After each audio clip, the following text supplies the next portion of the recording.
and welcome to the Spooky Chris podcast. My name is Chris Ringler. I am an author and once in a while filmmaker, oddball artist, podcaster. Hello.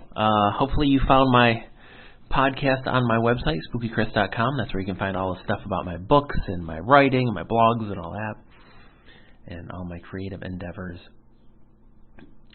I figured as we enter week 1 million of the coronavirus pandemic, I would kind of circle back around to a subject I've spoken about earlier, and that was just the idea of writing in general. So, I've been writing since I was a teenager, which is a long time now. I put my first book out in 1999, and I've been writing seriously since before that time. So I've got a couple years under my belt. Now, with all the time we've had off, and we're finally, it seems like, going to be going out to the world again very soon. But, there was a lot of stress of, you need to create, you need to do all this stuff, you need to find new skills, and do it, where there's all this stress over becoming basically becoming a new person, if we're going to get down to it, is that we felt that we were locked in and needed to change our lives and change ourselves and become different people almost. And, one of those things was to, develop a new skill. And I, as long as I've written, I've known people who, you tell them you write, it's like, oh gosh, I've always wanted to write, or I've always wanted to write a book, or I have this story I want to tell. The funny thing is when people want you to tell their stories, because like, oh, I've got this greatest story, or oh, this is going to give you so much inspiration. And it's funny just because, like, I get it. You see a beautiful vista, and you're a landscape painter. It could definitely inspire you. If you go through something interesting, it can definitely inspire something in a story. But inspiration doesn't necessarily work that way. It works differently for everyone. So, because you have some great story to tell, doesn't mean it's my story to tell, or that I have an interest in telling it. In my many years, I have experienced many odd things, and not all of them are worth telling. Some of them are just, kind of tales told around as a campfire. One of my funny stories I have was when I worked at a convenience store for a little while, and it was the mid to late 90s. And for whatever reason, aliens came into the pop culture. Everything had aliens on it, and this and that. And I had a couple of shirts with aliens on them. And I was wearing one of my alien shirts. It might have been an alien wear, streetwear, kind of like at the skateboard company back then, shirt. It had a little alien on it. So I'm working, and I have that shirt on, and these two guys come in, these two kind of country folk looking guys. And they come and say, "You won't see an alien?" And I was working with a guy, and I was like, "What?" I said, "You won't see an alien?" I was like, "Well, I guess." I didn't know what he was talking about. It was just kind of out of the blue. I worked second shift, basically. So it was a little later in the evening, and I didn't quite know what the heck he was talking about or what he was getting to. And he's like, "I got an alien." I was like, "Oh? Yeah, I caught it. It's in my barn." It's like, "Oh, okay. That's cool. Yeah, if you want to see it, $1,200. I was like, "What?" "Yeah, if you want to see it, I'll show you, but it's $1,200. And I kind of laughed. It's like, "Well, I'm afraid I don't have that kind of money." "Well, all right. It's an alien, though. If you want to see it, you ain't going to see any of them anywhere else. I got it right there in my barn. I got him. If you want to see him." It's like, I appreciate it, but, it's nothing I can do. "All right. Don't say I didn't ask you." And they finished their purchase and they left, and I looked at my coworker and we laughed. I don't know that story could become anything else. I suppose. It could be part of something else. But, sometimes those stories are just stories. So you coming up to me and saying, oh boy, do I have a story for you. It's great, but it doesn't mean I'm going to write it. But in saying that, we do all have our stories. One of the things I always kind of tell folks when they're, like, oh, I always want to write, or I want to write a book, or this or that, is just to do it. And that's the thing. That's, aside again, that's the hardest part of the whole writing process is just doing it. We get caught up in the brush, basically. We kind of get caught up in, well, but then what am I going to do with it? And then, well, I don't know if I have the time, or I don't know if this, and I don't know what I'm going to do with this, and I don't know. It's like, just write it, man. If nothing else, the act of writing is cathartic. It's an exercise in examining the soul, almost. You're dropping a bucket down into your depths, and you are bringing up whatever is in there, and you're taking a look at it and seeing what it is. Sometimes it's a story about a guy and a girl fall in love. Sometimes it's a story about two ladies going to the moon. Who knows what it is? The fact is that until you write it, though, you don't know what you have. My problem when I started writing is I kind of came up at the dawning of the pay-to-play era where, my first book was kind of pay-to-play where, yeah, they'd publish it, but I had to pay for it. And then that opened the door, and boy, oh boy, that's a lot of furrowed brows and scorn. And even today with self-publishing, I know a lot of authors who go, when they hear you're self-published, I still kind of carry this weird, stupid shame. But the fact is that the market changed. The market changed, around that time, where self-publishing kind of it was called vanity publishing. It was vanity publishing because it was usually people who wanted to put their life story out, their biography, their grand tale of their life, their memoirs, and Joe Smith, who owns a barber shop in the middle of Michigan, I'm sure he had a great life. I'm sure he had a fascinating life, but it doesn't mean that someone in Utah cares about Joe Smith's barbering life. So, I remember seeing a story on TV a million years ago about a guy who opened a bookstore, and it was just the only book he sold was his book, his biography, his autobiography. And that was kind of that was vanity publishing. It was you were doing it because it was the vanity of yourself. But it's weird that the idea of wanting to tell a story and to publish it is one of vain, and vanity and vainness. Because, and I've said this too, it's like, why, if I am a musician or have a band, we can go in my garage, record on a cassette tape. We can mass produce it and put it out. If we're good, we're good, and everybody thinks it's great. They like that it's do-it-yourself. It's DIY. They think that's great. That's punk rock. But if you do it as an author, unless you're a poet, I guess, because you can put out chapbooks and be very highfalutin.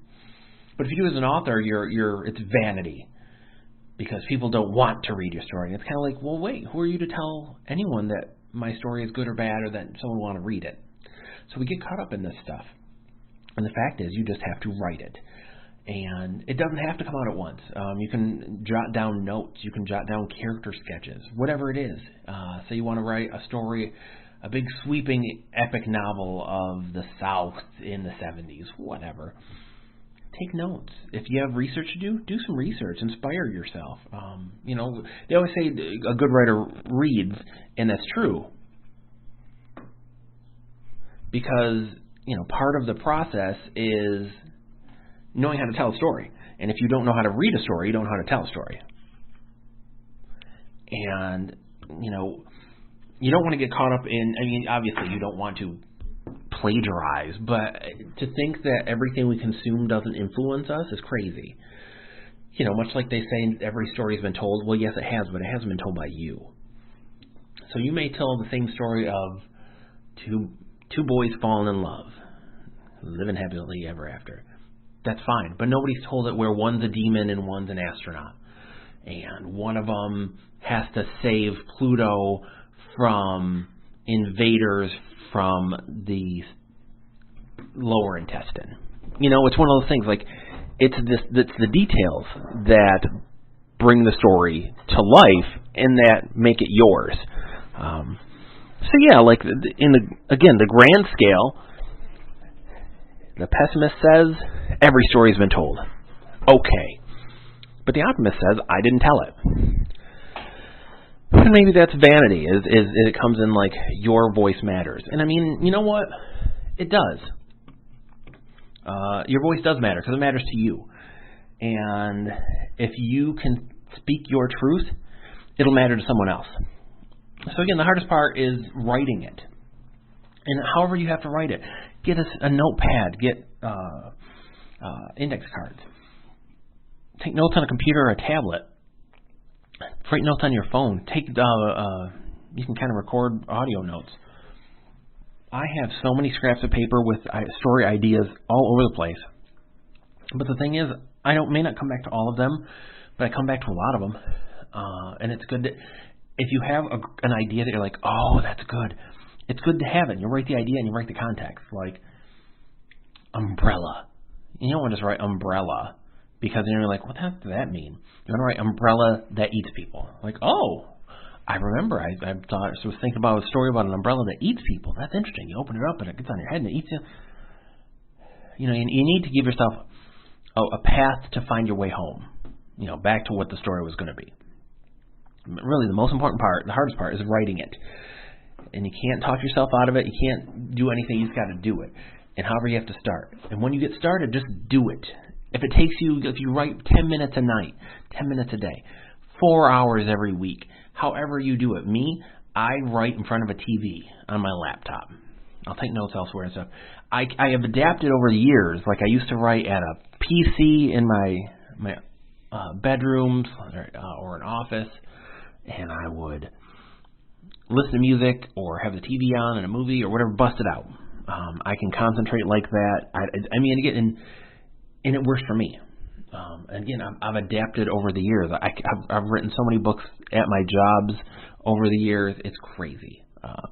And you write what you can, and you pick it up and play.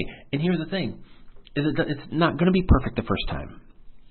You're writing to write. You're just getting it out. So if you forget character names, if you forget plot points, that's fine. Just write it.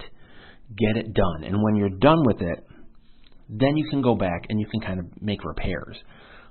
For me, and again, everybody is different. Everybody has their own style, their own kind of method. For me, with the most recent things I've written, so I'll write it, and it takes, and I write it in fits and spurts. I write it when I can, when I feel it. Sometimes you got to force yourself. That's the thing too. Is sometimes you have to force yourself. Is that you're not feeling it. You're not like, oh, I don't want to write today.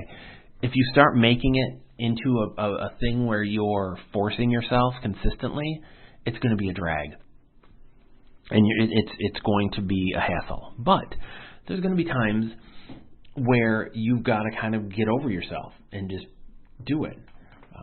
And again, it's important because if you don't get the words down in the first place, there's nothing to work with.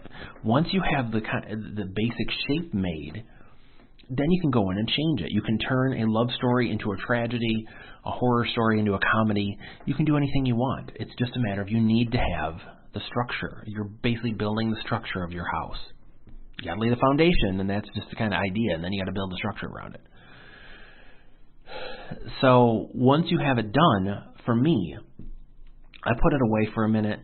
And a minute for me is not as long as I wish it would be because I have an itch when I need to finish these things, and I will go back and I'll take notes sometimes, but I like to kind of let it percolate and let it sit a minute so I can think about it, and it gives me a chance to really kind of look at it in a wider scope. I remember my Meep Sheep stories, which are fantasy stories. After I had seen the Lord of the Rings movies, I suddenly was like, I need this war stuff to be bigger. You need to feel the impact of how big this is. And the same thing with my End of the World book, A Shadow Over Everest. I felt like I had to kind of convey that this is a big deal. This isn't just a skirmish. This isn't a battle. This is a war. So sitting on it is good. It's great because it lets you kind of get some distance and some space and kind of think of things. And then for me, I go back in and I go word by word, go right back through the whole thing and start fixing it.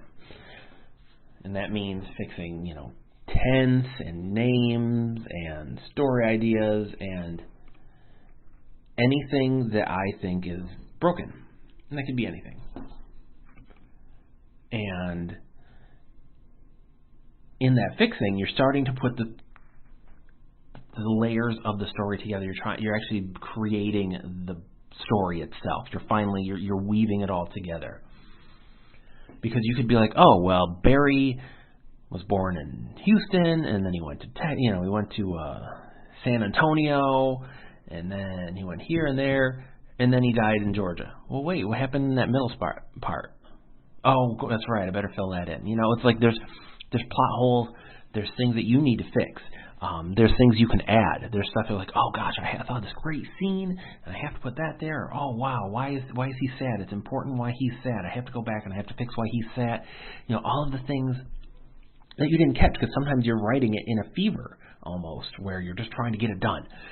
So you can go back and you can start repairing what you see is wrong, and the more you can do that, for me, I do it and I leave it alone and then I'll go over it again. And then as I'm putting the book together, I'll kind of start finding things. The good thing for me for how I do it is that if the book's put out, because I do self-publishing, and there's a mistake or something, I can just go in and fix it and it's ready to roll again. It's different in the publishing world because it's a lot bigger process. Now, I've worked with editors. And editors are great. I had someone edit my big novel because it was humongous, and I needed the eyes, and I think it's a better novel for it. I think my other books are good with my eyes, but I don't disagree with the idea that if you can get someone to look over it, that's great. But I also say you have to understand that unless you are writing for someone, like if you are writing for a market, for a magazine, for a website, for a publisher, if someone is basically paying you to write, then there's to a degree you're on their dime, and you have to remember that. When I was dealing with editors, I remember going back and forth over a story with a guy I knew who was putting a story of mine in an anthology collection he was doing, and we went back and forth on some of the story aspects, and in the end I relented and I gave him, I went with his changes with the notion that, what, a day's going to come and I'll put it out with my version because I need to satisfy him. And we bandied it about, we went back and forth, but yeah, in the end it was his dime, as it were, and I don't know that he knew better than I did. It's just one of the things we came at it differently.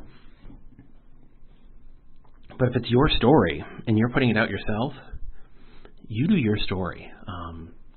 Take the criticism, critique, which I'm very rough with that too. There's writers groups, and again, if you need, those are great. Those are amazing for inspiration, for support. The ones I was in a great one where all we did was support each other and inspire each other and challenge each other. And we gave suggestions, we gave ideas, but I was around another one which was just caustic, where it was like they'd read stuff like, I don't know if I believe that because of this and that. They all wrote a certain style, so they would nitpick style things with that, but I didn't think it wouldn't have worked for me. Some people need that brutal honesty. I don't. Lord knows I have a fragile little ego. Bless my heart.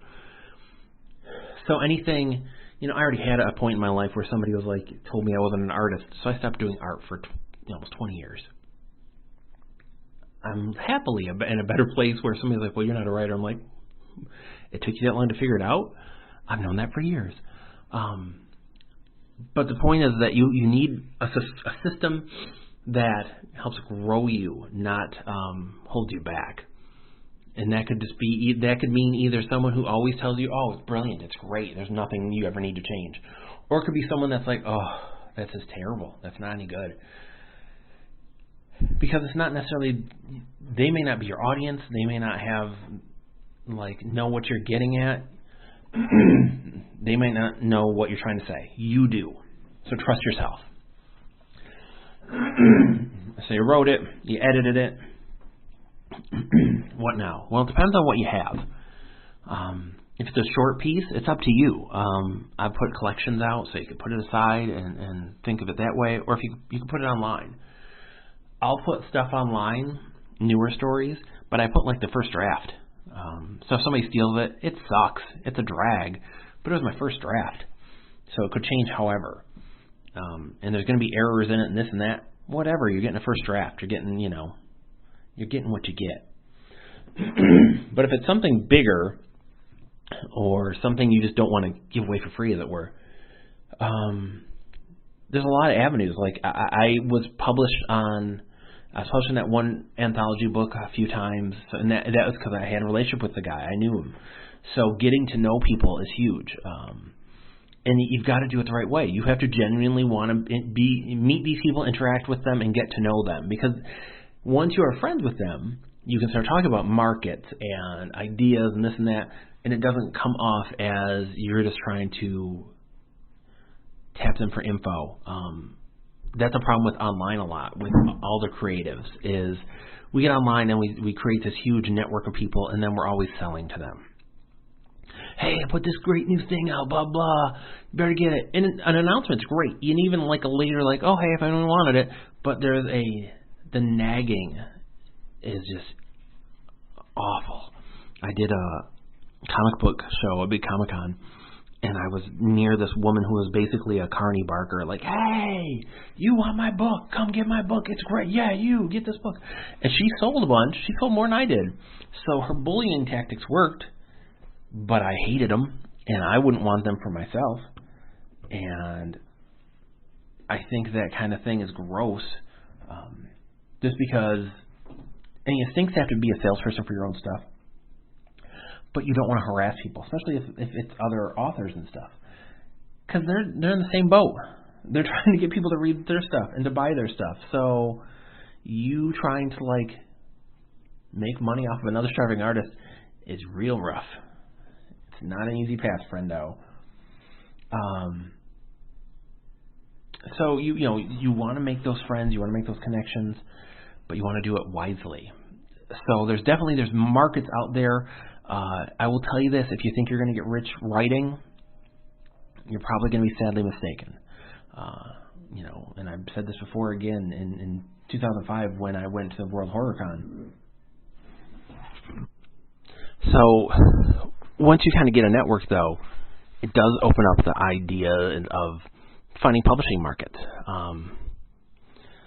And again, they're out there. You're not going to get rich because all of these folks have day jobs.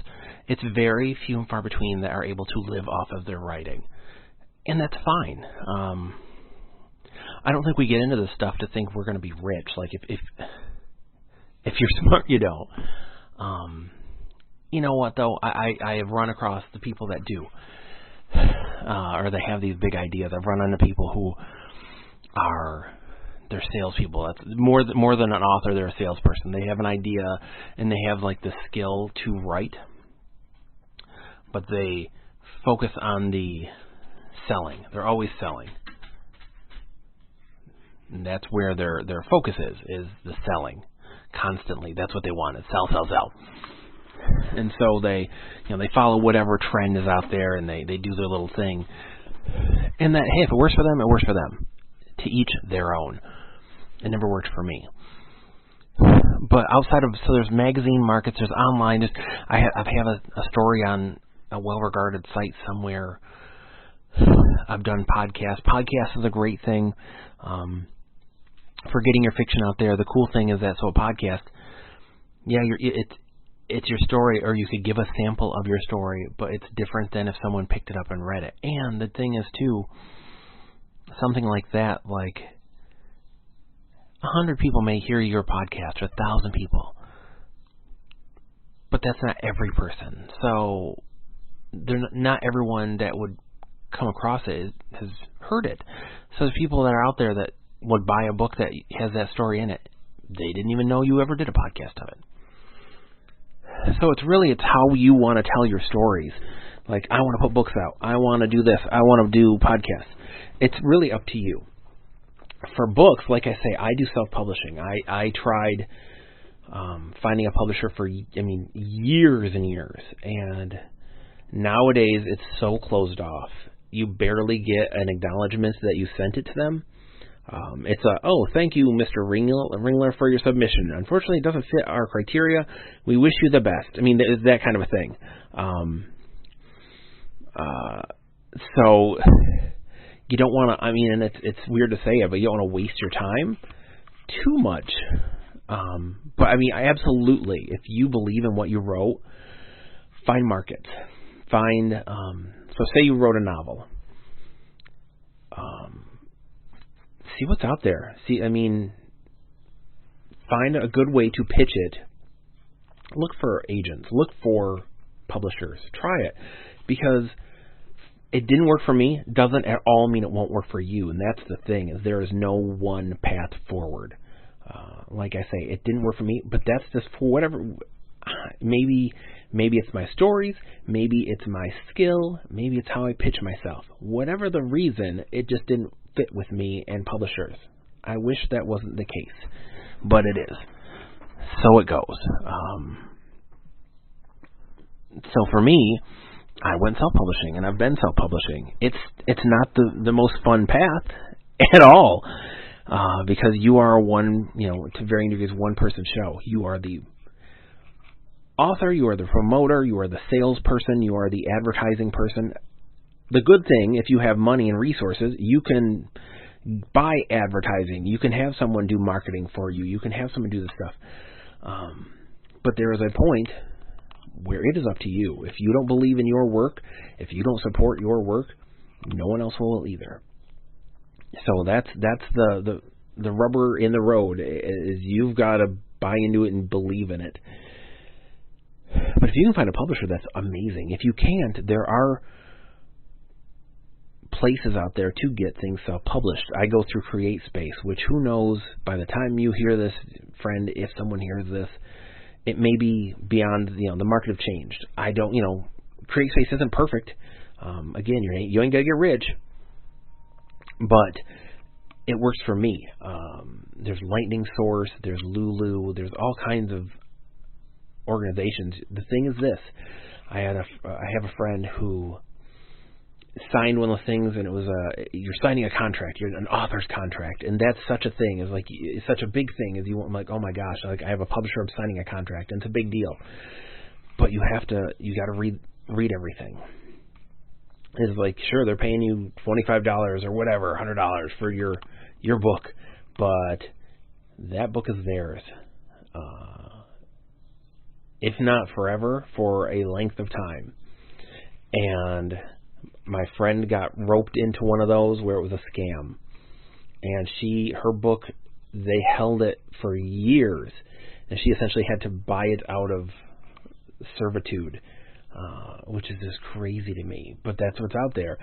And again, like, I came up doing DIY kind of stuff. So I came up doing chapbooks, ash cans, print at home or print at an office I worked at, and making zines and all this stuff. So I kind of came up in a way that allowed me to kind of take it slow. And then when the market kind of changed so I could do self-publishing, I was ready for it. But I had also, like I say, I got roped into doing the subsidized thing, and that cost my parents, bless their hearts, invested in me to do it. Or I wouldn't have a first book out, and maybe not any others. But, it worked. Again, it wasn't the way I would have loved it, but it worked, and it got me to where I am today. I've written 20 books. And the thing is so I'm a nobody, but I've sold a few hundred books over the course of all my years, I don't know, 200-300 books, something like that. Maybe more, I don't know. I can't tell you because I've been doing this 20 years. And it's so amazing. That's the thing. So selling a piece is great, which the funniest thing to me is that I sold a photograph I took just randomly at an art show for more money than I'd made at most conventions. So more than I ever made writing, which is just funny. But the best feeling in the world was someone kind of coming up to me at a show and wanting my stuff. And there's been a couple people who like as close as I have ever gotten to as fans. Like they're just like, oh, like they came back for another book. That's amazing. And you can't beat that. That someone is investing in you. And again, it's great. It's great when your friends and your family buy your books and support you, and it's amazing. And it's important because they believe in you, and it's not like there's a point where if you were that terrible, they would find reasons and not to give you their money. So it's still great. But for me, it's better to sell to strangers because these are people who have zero investment in you. This is their money, whether hard-earned or soft-earned. It is their money, and they are investing it in you. They're saying, that's an interesting idea. I want to know more. And it's amazing. And that's the magic of it. And if all you want to do is write, and you're not thinking, I don't want to sell stuff, I don't want to do anything, you can put blogs up, you could do podcasts. Like, the thing is to tell your story, because whatever your story is different than mine, because you are different than I am. So it's going to be different. And you need to trust your voice and put it out there. Because you never know what will happen. Self-published books are being optioned for films now.